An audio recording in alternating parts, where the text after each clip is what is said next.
You are in time for NTV Tonight. The broadcast starts right now. Tonight, the annual songs, prayers and calls for action and the jibes. Just stop talking a little bit and just put into practice the things we have said today. We're just wondering if you have a spare Prime Minister around. We have a retired one in Kenya.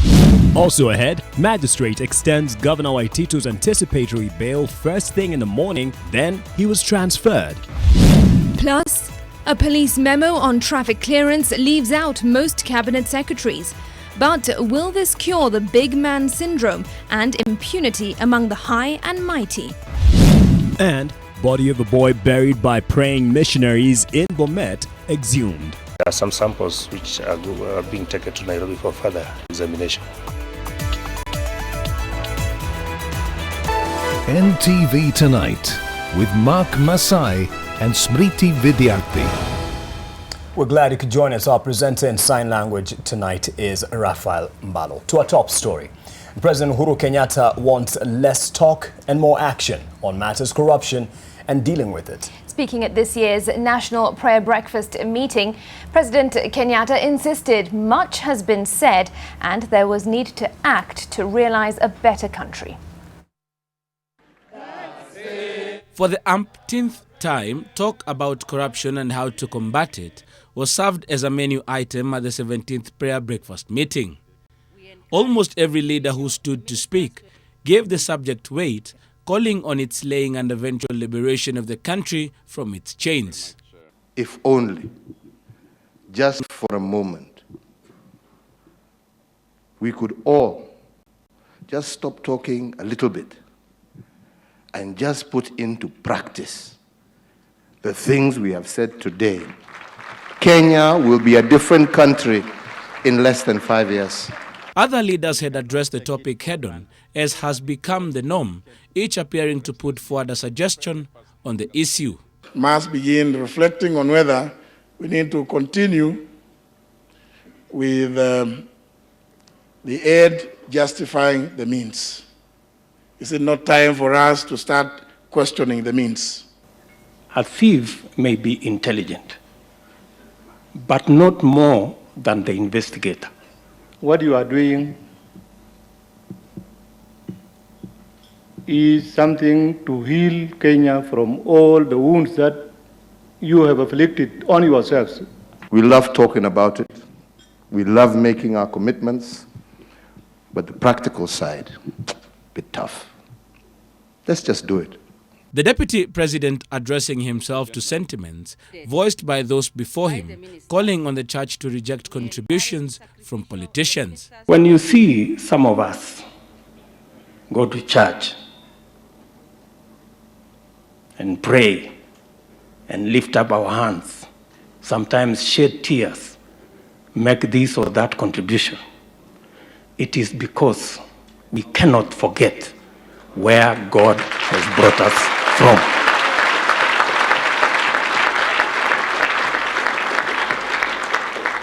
I beg you to understand, some of us have more to thank God for than some of you. President Kenyatta also challenged South Sudan President Salva Kiir to proactively champion peace in his country. Peace is possible, but there must be also the intention to have peace. Talk about slaying the corruption dragon has been the main subject at these prayer meetings year in, year out. But President Uhuru Kenyatta has once again called on Kenyans to do what is expected of them to make sure that they do slay this dragon. Kennedy Mureithi, NTV at the Safari Park Hotel.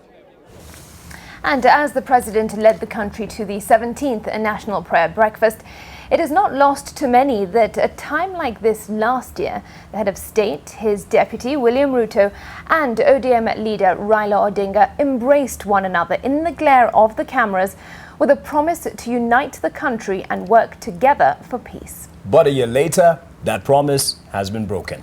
Both Ruto and Odinga have treated Kenyans to heated political exchanges, with some now questioning the purpose of the promise that the two made. NTV's Silas Apollo reports. This was same time last year.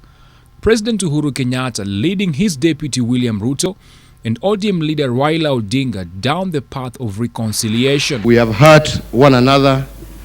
On my behalf, Ndugu, I ask for your forgiveness. For all the things that I did say or do on behalf of all our teams, I want to ask for your forgiveness. Never again shall a Kenyan die because of an election. The country's top leadership seen here seemingly committing to some pact. It would later be sealed by a lunch meeting hosted by DP Ruto at his current home and in which Odinga was invited alongside others. But that dream seems to have been far-fetched, at least going by the events and the pronouncements that have followed. The deputy president and the ODM leader were once strong and close political allies. They are even stronger political enemies. Tulikuwa tunapeleka watu Canaan, tukafika mto Jordan, tukakuta mamba. Ile tulifundishwa huko kwa Sunday school kuhusu safari ya Canaan. Hatukuambiwa kulikuwa na mamba, lakini sasa tumejua kumbe kulikuwa na mamba. If somebody is stealing, don't go and shout there and tell us that, oh, 7 billion shillings is nothing. 7 billion shillings is not pocket change. They told us that if they lose an election, they will go and make mandasi. So you lost the election. Why are you not making mandasi? Why are you bringing mandasi business into a very serious development program? The issue of President Kenyatta's succession appears to be the foremost on their minds. Hatutaki mtu kila siku kubweka juu ya mambo ya 2022. Tumetoka uchaguzi jana. Sisi nasema bado tuko na muda ya mrefu ya zaidi ya kuleta marekebisho. Ati mtu akupigisha story ilienda ikarudi ikawa kitendawili hekaya ya bunwas alafu ati unampatia mambo ya uongozi. So just what was the purpose and the intention of the prayer breakfast that brought the three once sworn enemies together? Or was it a mere spectacle for the cameras? The entry of Odinga into the Jubilee government through the handshake has not helped matters. And as the charade continues, one question remains unanswered. Just when will politicians draw the line between playing politics, religion and faith, and living up to the promises that they make for the sake of country? Silas Apollo, NTV. While ordinarily the start of June marks the end of May, for the United Kingdom it will be more than just a calendar affair. Theresa May will be stepping down as Prime Minister, and the search for a new one made it to the podium at the National Prayer Breakfast here in Nairobi. Now, not as a prayer request, but as an inquiry by the British man of the cloth for a candidate from Kenya. And the Like No question elicited some humorous responses, which were clothed in political undertones. I have two requests from my country back home. You might have noticed we have a little political turbulence at the moment, and we're just wondering if you have a spare Prime Minister around. We could...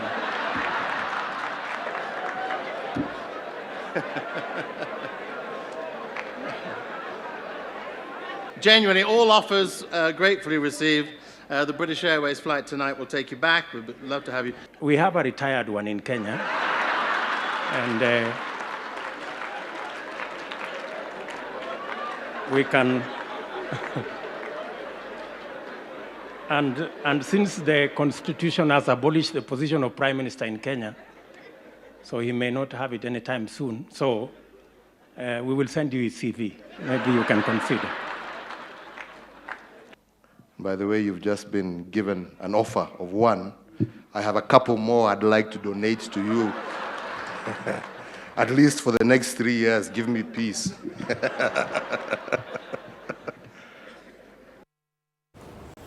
Well, that light moment wasn't too light for everyone, as you will see in the next few days in terms of reactions. Let's look at something else that came out from the National Prayer Breakfast. and is getting a reaction to the United States ambassador to Kenya, Kyle McCarter, put out a tweet about the prayer breakfast, and it seemed to take a swipe at the political class. This is it. Kenyan leaders, he tweets, are praying and asking for forgiveness for the sin of thievery at the 17th annual National Prayer Breakfast. What a good start to take the nation on the path of prosperity the Wananchi deserve. We must all do our part. And there's so many reactions, over 1,000 to this, and of course retweets and likes. Moses Odhiambo, this says, this McCarter guy is real and he must be on his way home from Karumaido after dundaing and pinting the whole night, though I am with him on this one. And Mary Ann Mombe, you say, oh boy, let's see how this one will go. Let's look at something it's tweeted here by Jerotich Say. It's quite a sarcastic one to that. Ambassador, I'm convinced that you spew phrases like your boss Trump, hot air, completely insincere, but somehow you believe your own hype. I'll bet you read your mentions with self-satisfaction. You can get more of the reactions to this tweet. Just check out his timeline. And like his president, it seems he'll be having some interesting tweets to look forward to. Now, from the timeline to the corridor of justice. Mark, thanks for that. Now, Kiambu Principal Magistrate Brian Kayamba has been transferred to the Thika Law Courts effective the 1st of July 2019. Kayamba is issued final orders extending Kiambu Governor Ferdinand Waititu's anticipatory bail by 2 weeks. However, all other orders from the previous ruling remained, including the governor presenting himself to the EACC offices on a voluntary basis. Here's NTV's Mel Miendo. Early Thursday morning, Kiambu Governor Ferdinand Waititu was at the Kiambu Law Courts together with his lawyers for an inter-parties hearing before Principal Magistrate Brian Kayamba.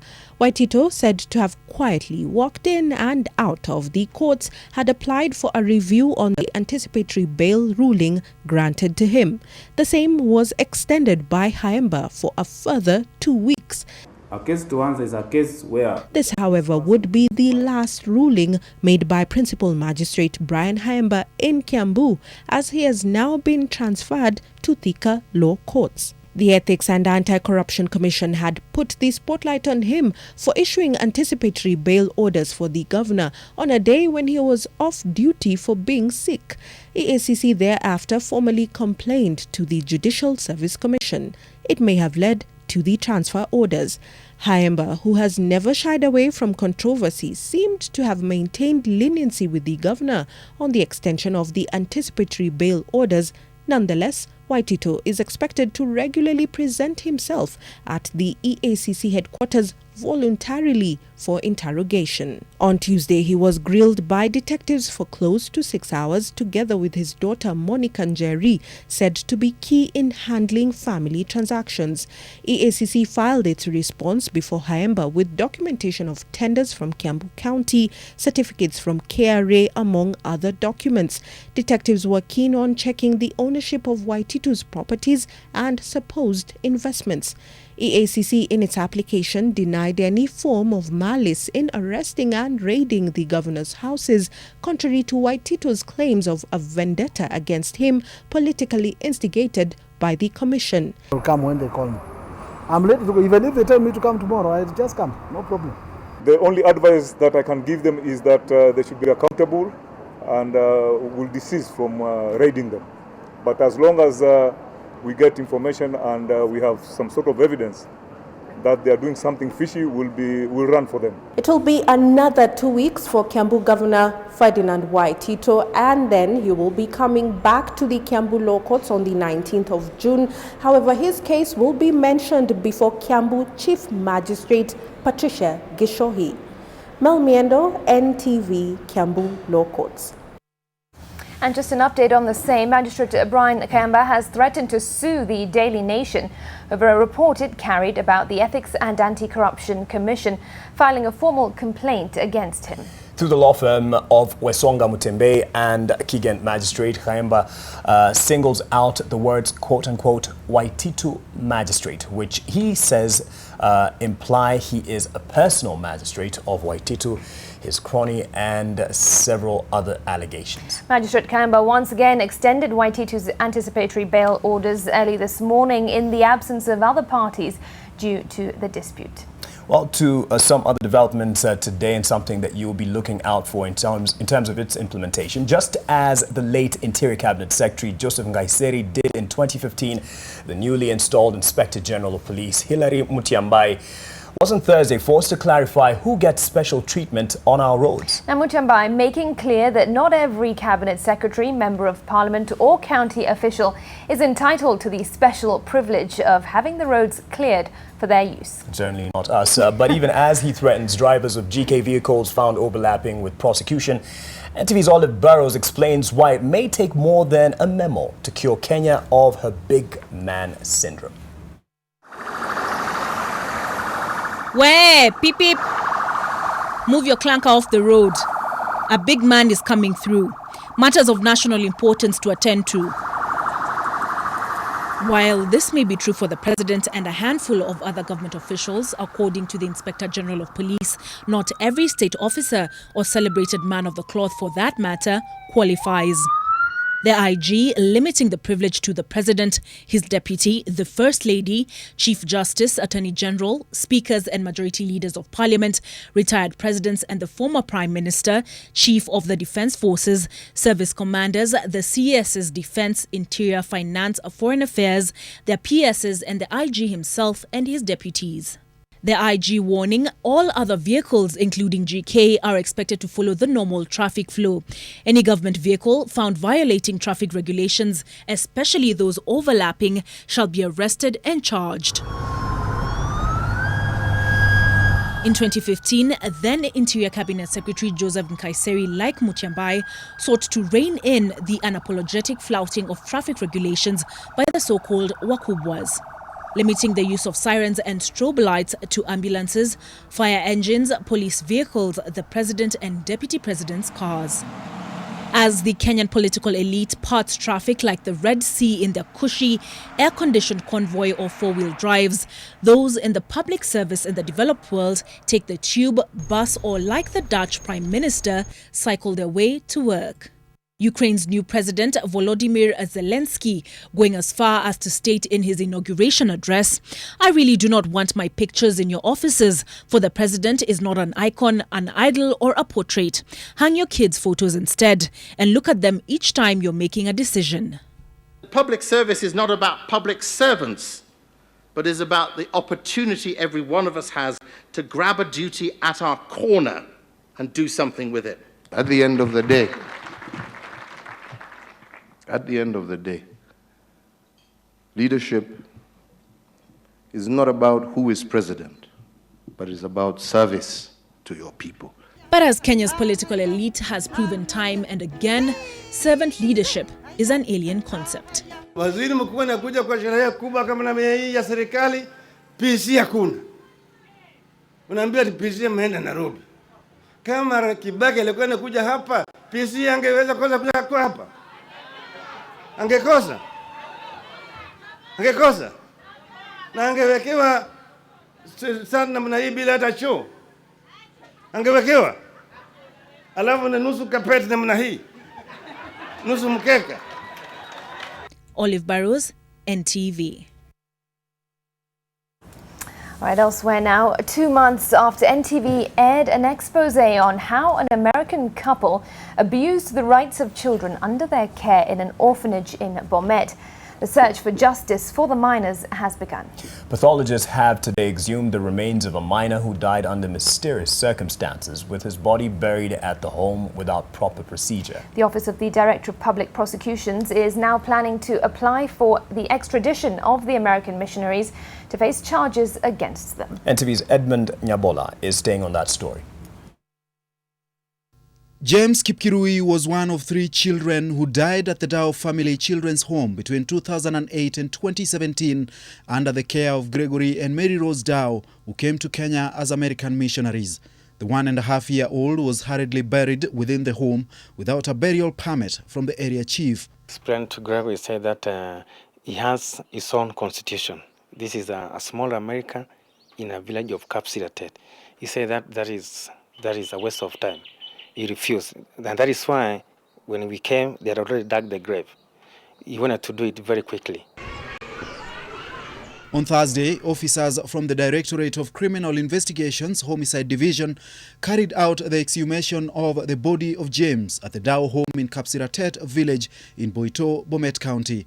James's mother, Daisy Chelangat, and his grandmother, Lucia Langat, watching in agony as the pathologists dug up the earth and removed his remains. James's remains have been taken to Longisa for further tests before they are later interred at his home in Kapletundo. He was buried without an exact cause of death being known. So this is why we are here, we've exhumed the body, we've done an autopsy, so that now we can establish the cause of death. In the wake of the Praying Missionaries expose aired by NTV on 24th of March 2019, Director of Public Prosecutions Nurdin Haji had indicated that his office would seek repatriation of the Daos to face charges in Kenya. Once we have the DNA, we will apply for extradition orders to the US, and hopefully we'll get him back here to face the law. The expose revealed how more than 80 children below 15 years of age were sexually exploited, mistreated, underfed, and denied basic rights under the American couple. How many times were you sexually abused by Mr. Dao? I was like 3 times. In your estimation, how many girls went through this? For the girls, the Kenyan girls I know about, there's 7. Then there are 2 twin daughters, the black Americans whom they adopted from the US. Children are not being taken to the hospital. They will say that you guys, you like everything, medicine all the time. They will say when a child gets sick, you just give him water only, and the child will be okay. Gregory fled the country in September of 2017 after the events became public. His wife was arrested and charged in a Sotik court with counts of cruelty to children and failing to protect children from sexual exploitation. She was later released on a 50,000 shillings fine and left the country.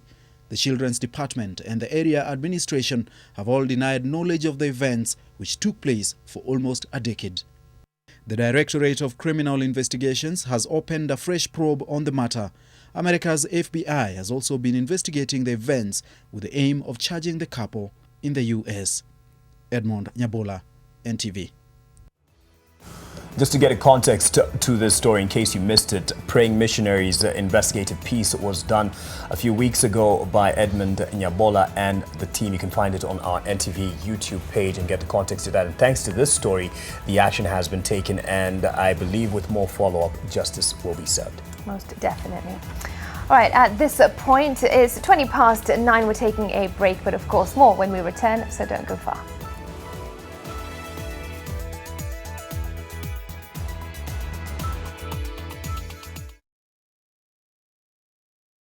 Who wants to answer? Mary? Mary has a toothache. Oh, I see. And who knows why? Because her tooth is too big.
Kerio Valley Development Authority Board of Directors has sacked Managing Director David Kimosop.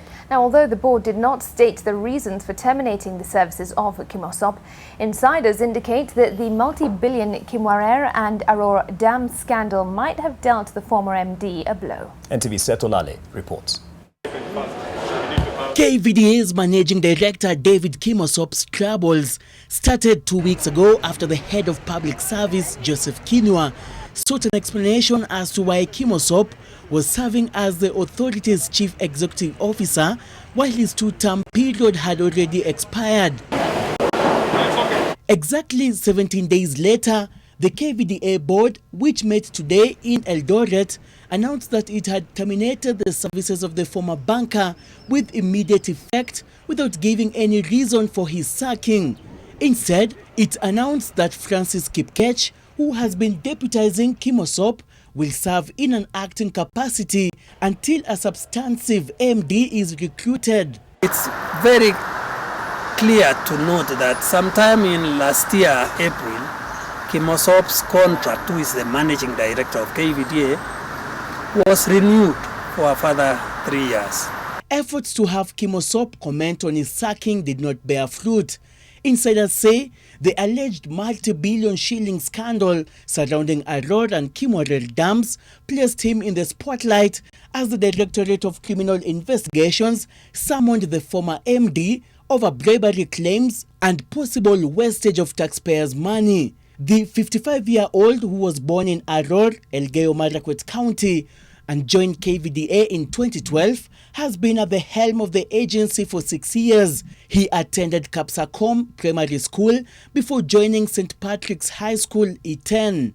Before joining KVDA, the business management graduate from the University of Nairobi and holder of a Master of Business Management degree from Moi University worked in the Internal and Audit Department at KCB, scaling the ranks to head it. Seth Olale, NTV.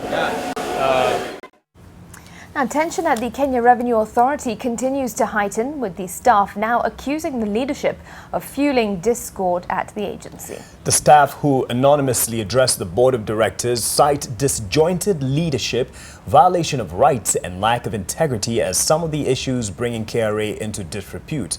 NTV's Brenda Wanga reports.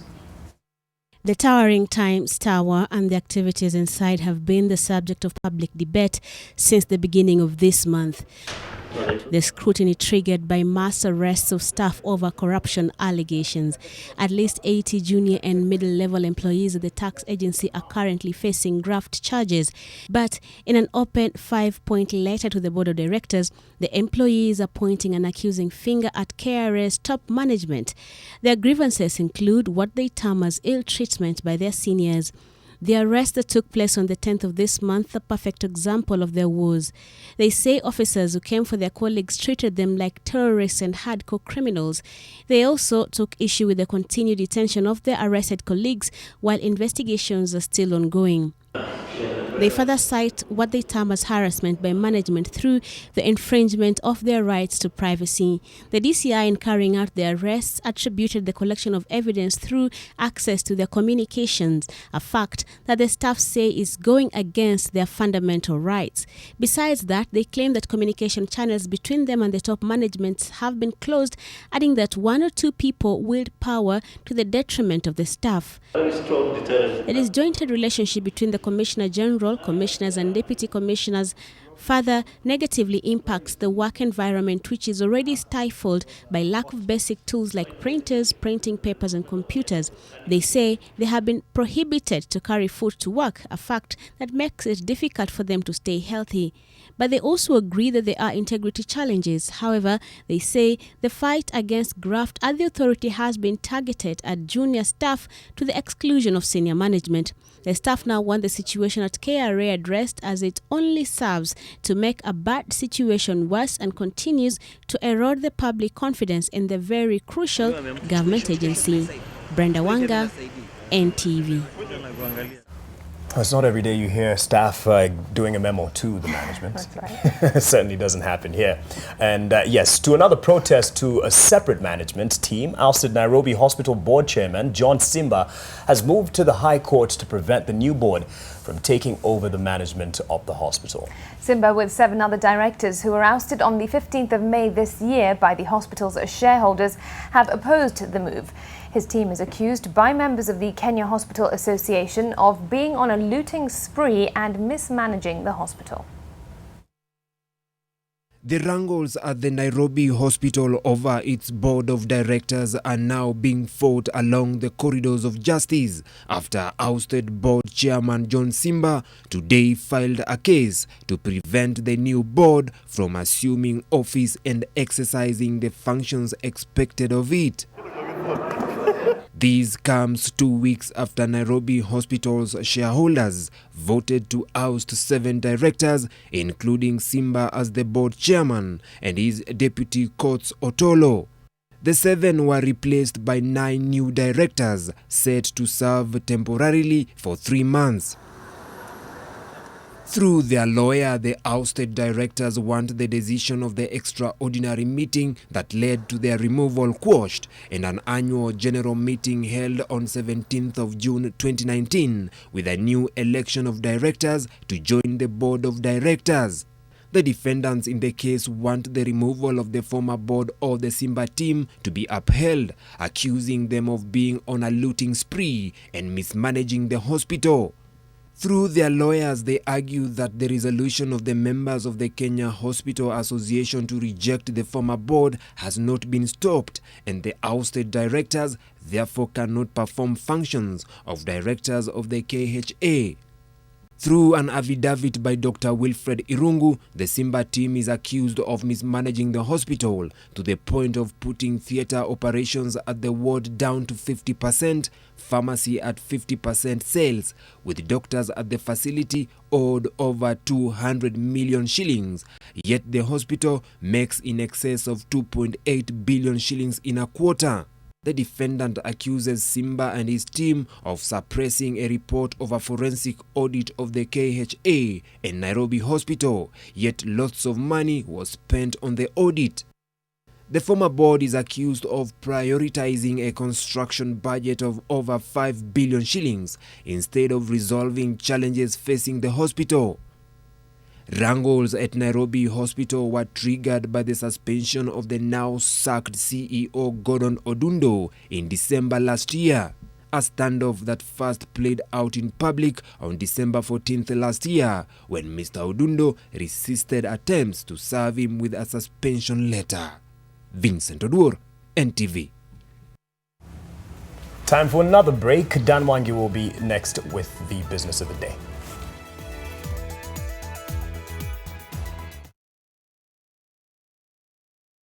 Oh, you've got harmony.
Now, avocado farmers in the country can finally breathe easy after the Chinese government relaxed conditions that had been imposed on Kenya when it comes to exporting the fruit. Agriculture Cabinet Secretary, that's Mwangi Kionjori, says the government heard the farmers' cry and renegotiated with China. Martin Mora reports.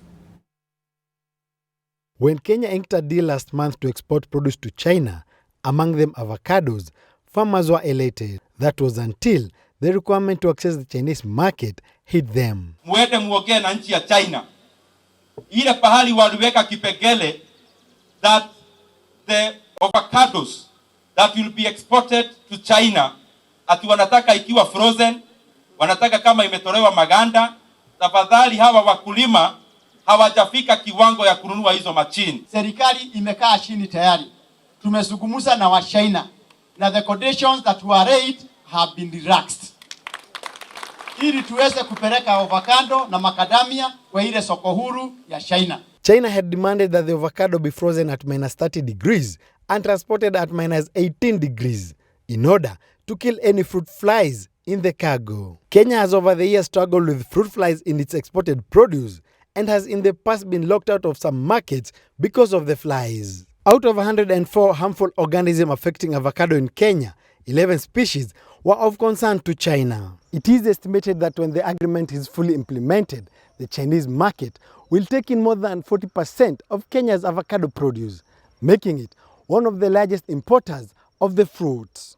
Other famous destinations of Kenya avocado include Europe and the US. They make sure that your farm is certified, and so the assurance that whatever is being shipped from Kenya to them meets their standards. Speaking in Murang'a County, where he distributed 30,000 avocado and macadamia trees in Kiharu, Kangema, and Mathioa sub-counties, the CS said the government had so far distributed over 2.4 million avocado and macadamia seedlings, saying their target is over 10 million tree seedlings by the end of the year.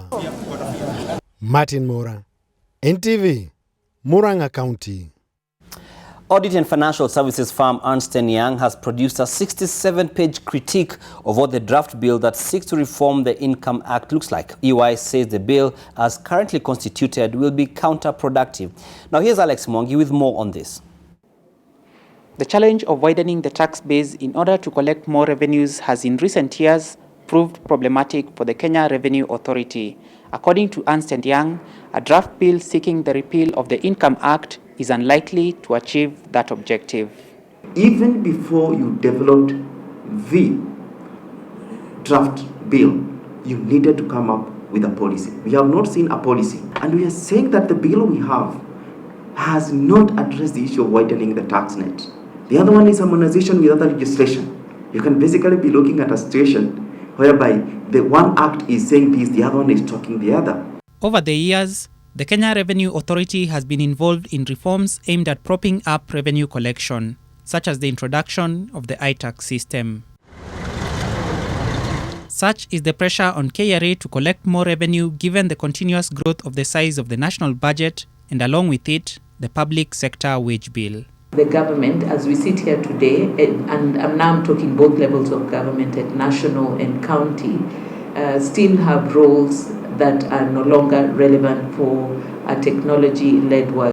Tax experts contend that the reforms have not gone far enough, leaving millions of Kenyans outside the tax base. We have 19 million voters and around 3 million taxpayers, so that particular difference is quite big. The 16 million who are not paying taxes need to be brought to the tax net. If we become very good in implementation and project delivery, then some of the infrastructure that we do will not cost us as much as it does. Actually, for the public sector to do a project, it costs us more than when the same project is delivered by a private sector entity.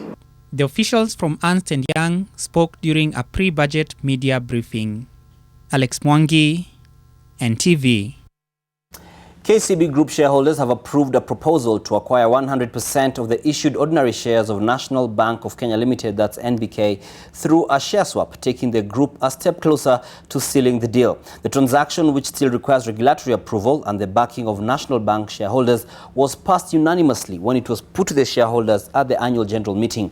The green light comes as National Bank's profit for the first quarter of 2019 increased to 106 million shillings, representing a 138% increase in profitability from the loss position it was in during the same period last year.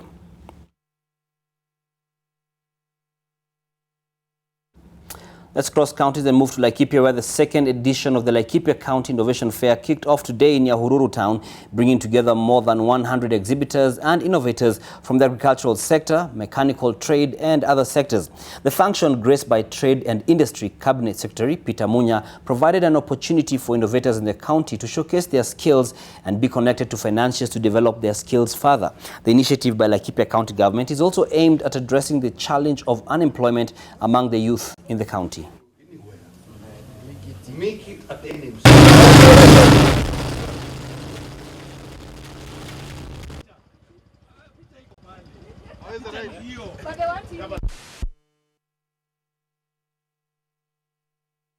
When we say we are industrializing Kenya, we mean business. Look at this shoe. Laikipia Nyati, made here in this cluster. Look at this vehicle, which we intend to ride to the stadium. It is made here. And that is why we are here. We have 22 different agencies from county government and national government, and our intent is to support these people, these innovators of Laikipia, to do great things. And we have a lot of confidence with them. Everybody thinks government will give you a job. Government has no industry. Employment is in production. Industries. We have to build those industries. Production. We have to sell. Tukinjaribu kuhakikisha vitu ile tunatoa hapa Kenya haitoki huko nje ya kisha huyo kijana hana kazi, tunapigwa. Sasa mimi najaribu kuhakikisha huyo kijana ametoa viatu aweze kununuliwa, na hakuna njia nyingine atanunuliwa hiyo viatu kama mimi nawacha viatu kama hiyo inaletwa hapa cheap. The gentleman from Laikipia who made his own car probably had a lot of talks about drive your own dreams or grab the wheel and get your destination of your dreams. All the best to him. And that's business. I'm done, and so is the bulletin. Good night.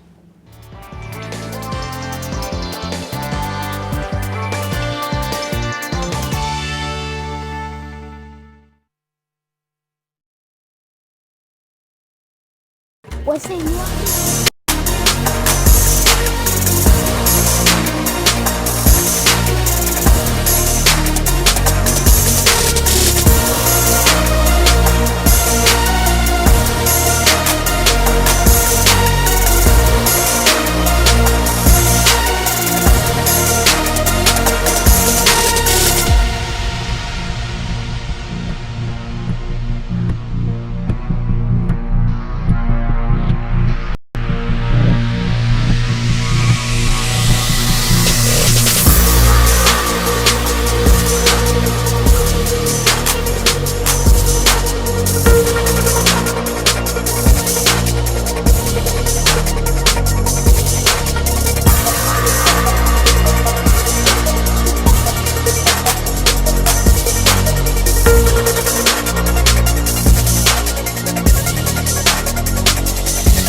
Welcome back. Nairobi County workers are tonight in a rush to beat the deadline for making Luthuli Avenue a one-way street. Let's see if they'll make it. The county had set a deadline of 30th May for completion of the ongoing works, which have caused tension between some bus operators displaced by the construction works and traders. NTV's Helen Wanjohi with the details. The two-week deadline is due, and this is the state of Luthuli Avenue. Workers trying to accomplish what appears almost impossible. The signboard put up by the county government shows the construction was scheduled to end on 30th May. That means midnight tonight. When NTV visited the site today, we expected to see a pedestrian walkway, lights, and the painting of road markings, but instead there was this. Workers dusting the roads, women in a hurry to clear cement piles, and uneasy county executive members deliberating on just how they will manage to beat the clock. Governor Mike Sonko walked all the way to the Luthuli Avenue to launch the project last week on Wednesday, pointing out that many traders, especially shop owners, complain of their business entrances being blocked by public service vehicles, which affects their business negatively. Ni kwa ukweli kwa sababu one, kuna vumbi nyingi sana, na number 2 ni kwamba kuna wale watu ambao naona hapa wengi ni wafanyikazi, si wanunuzi. Wanunuzi wamejitenga, hawako hapa tena. Nairobi County Executive for Transport Itan Majevdia is confident that the avenue will be tarmacked by Friday morning. Before tomorrow. Tonight we are sleeping here to finish it. All of us are sleeping. Even my colleagues have joined me to... The one-way street is expected to ease congestion, but has caused some temporary problems, such as the altercation witnessed on Tuesday between traders along Munyu, Gaborone and Timboroa Lane and drivers of the Kenya Mpya bus circle over parking space. The county chose Luthuli Forward project in partnership with the United Nations because it is one of the streets in the CBD with a lot of businesses. Helen Wanjohi, NTV. All right, 10 to 10, time for a quick breather. The sports news with Brian Otwell is coming up.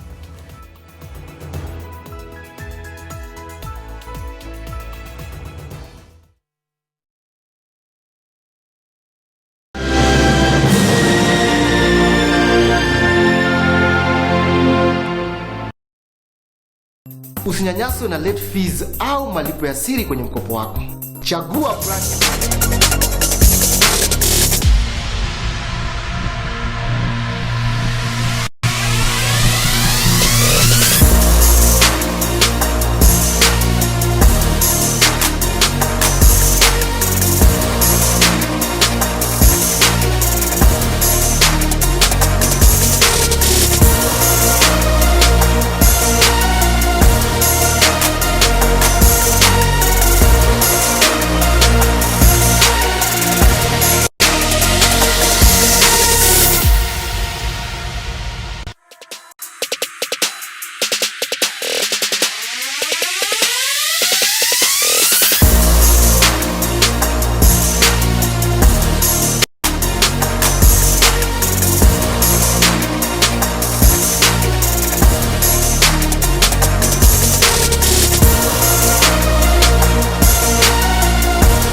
Let's have a look at the day's sports news. Welcome, my name is Brian Otwal. Kenyan Premier League top scorer Alan Wanga was the surprise omission as Harambee Stars head coach Sebastian Minye kept his faith in a youthful side as he set his targets beyond AFCON 2019. Minye named his 27-man squad for a training camp in France ahead of their departure on Friday morning for a 3-week camp that will also include friendlies. Nikiwa kwa kiwanja mimi hujaribu kupeana my best na sasa tuna put behind season sababu season imeisha. Sasa focus yetu ina shift to AFCON ambapo kule mchezaji yote mwenye atapewa chance, nikipewa chance nitagive 150%. Veteran striker Alan Wanga may have scored 18 goals in the Kenyan Premier League, but for coach Sebastian Minye, this was only good enough for a CHAN qualifiers slot.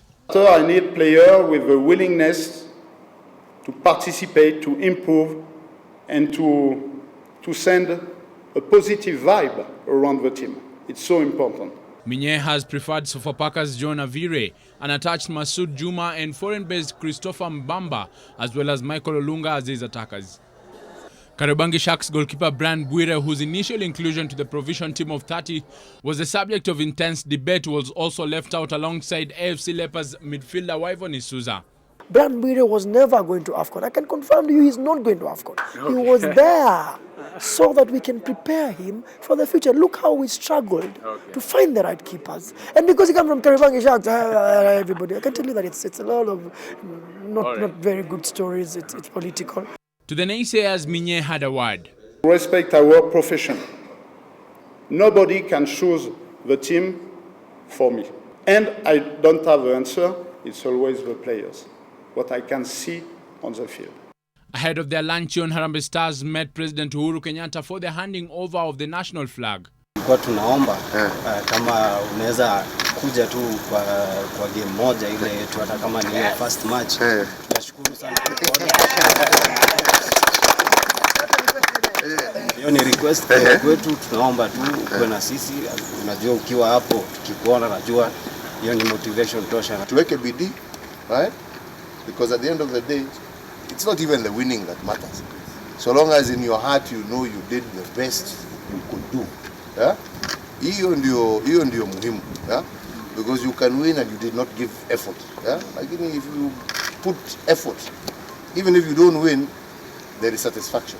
Harambee Stars will face Madagascar in Paris and the Democratic Republic of Congo a week later in Madrid, Spain, in friendlies before departing for Cairo on June 19th for AFCON.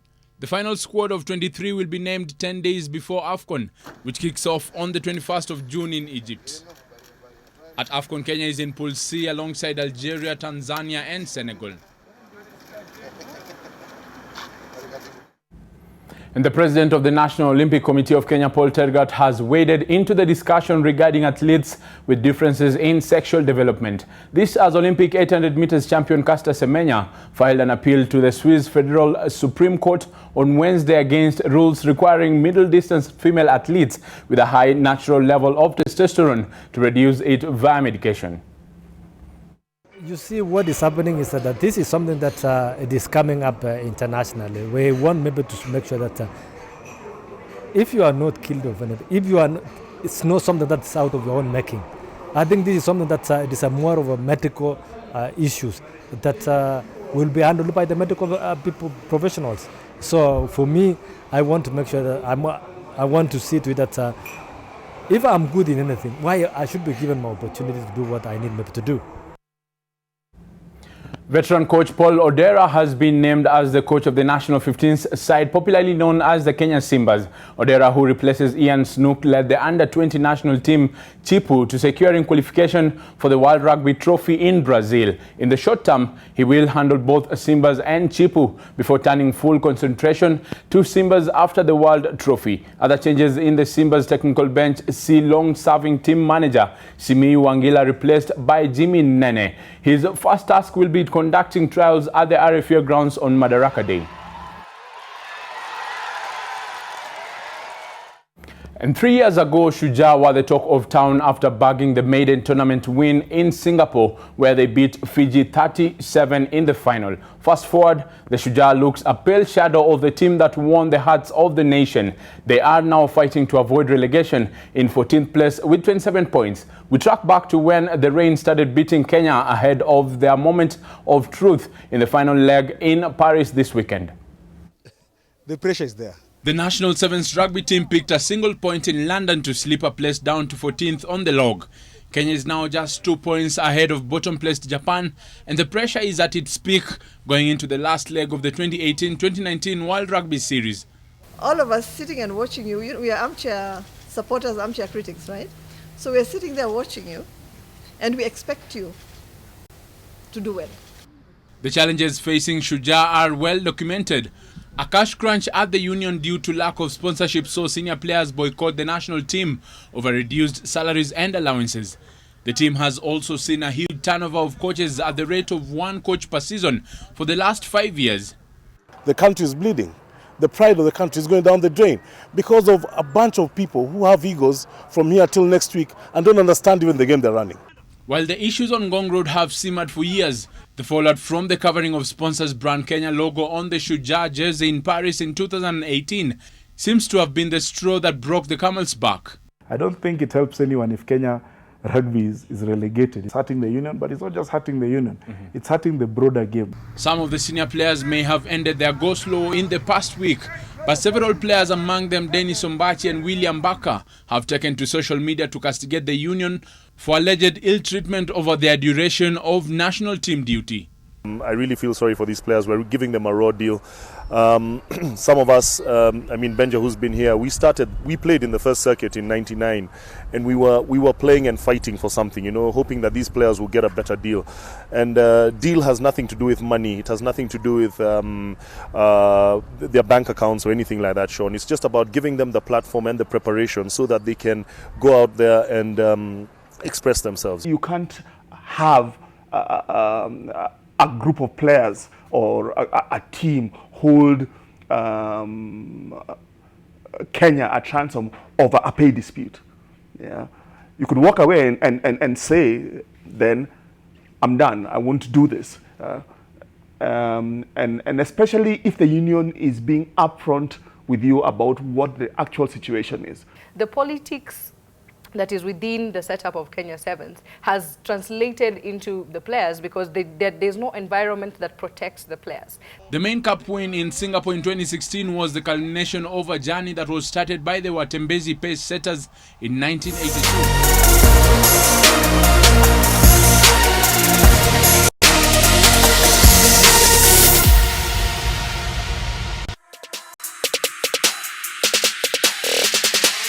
It can be a good thing, it might not be a good thing, because it can be a good thing so that we wake up. But will we wake up? The player base, unlike cricket, is there, but now the management really needs to up their game, because now Kenya shouldn't have found themselves in this situation, having to fight for their lives in the last round of the series. It is ironic that the government, which is also in the dock for its financial neglect to the sports in the country, has the audacity to voice belated concern. Oh my goodness, is the golden era of rugby, right, over. In Paris this weekend, Kenya is in a tricky pool that features Australia, South Africa and Wales. And the mission is clear-cut: amass more points than Japan to beat the drop or pour decades of hard work down the drain. We only hope it works out for the national team there and hope they don't get relegated. Moving on, the 13th edition of the Henry Wanyuike Hope for the Future Run aims to raise 10 million shillings in kind and cash that will be used to distribute 200 white canes for visually impaired people across all 47 counties. The run, scheduled to take place in Kikuyu on 8th of June, today got $1 million shillings sponsorship from Safaricom. Out of this road race and the funds that are raised, Henry Wanyuike and his organization are able to support other people who are different able. We want to start like with the 2 walking sticks, whereby they are quite expensive. Some people cannot be able to afford them or to access them. So we want to go to be felt in all counties, so that we can be able to make a difference within these people, so that we can be able to help them in mobility. That's all from our sporting desk. We'll play again tomorrow, but for now, have a lovely night. My name is Brian Otoal. Back to you, Mark and Smriti. Brian, thanks very much. That's where we leave it on NTV tonight. Thanks to our sign language interpreter, that's Rafael Mbalo. I'm Smriti Vidyarthi. Bye-bye. I'm Mark Masai. Have a good night. I'm thinking about my mom. I'm actually looking at a picture of her. That's probably why. Have a good night. Allahu Akbar, Allahu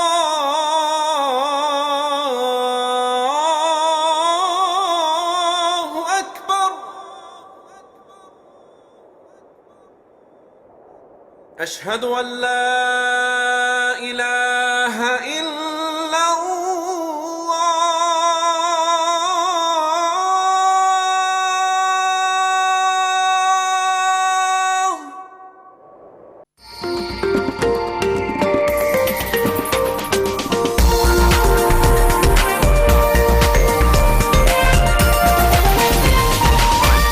This is NTV.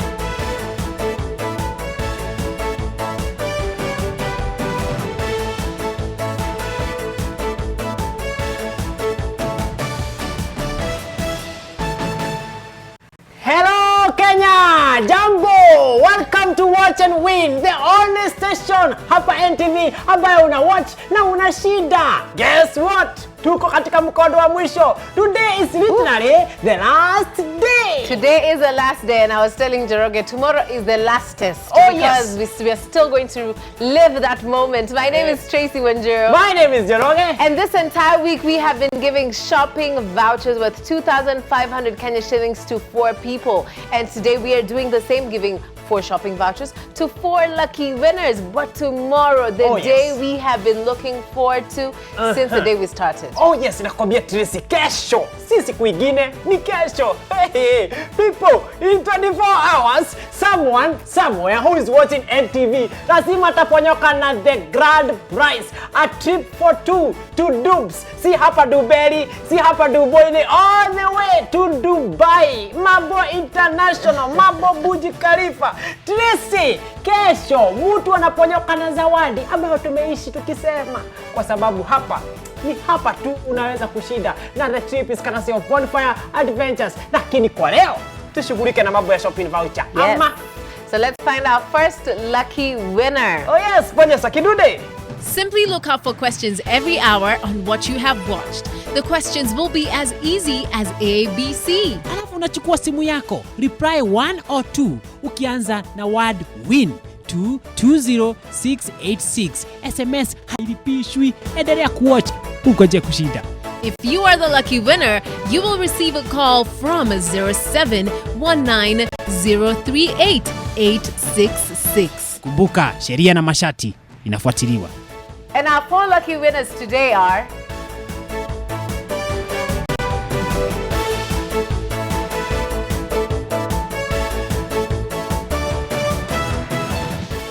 Congratulations to all our lucky winners, but you know what they say, all good things do come to an end, and this was the last day that we given away the shopping vouchers. Oh, yes. With 2,500 Kenya shillings.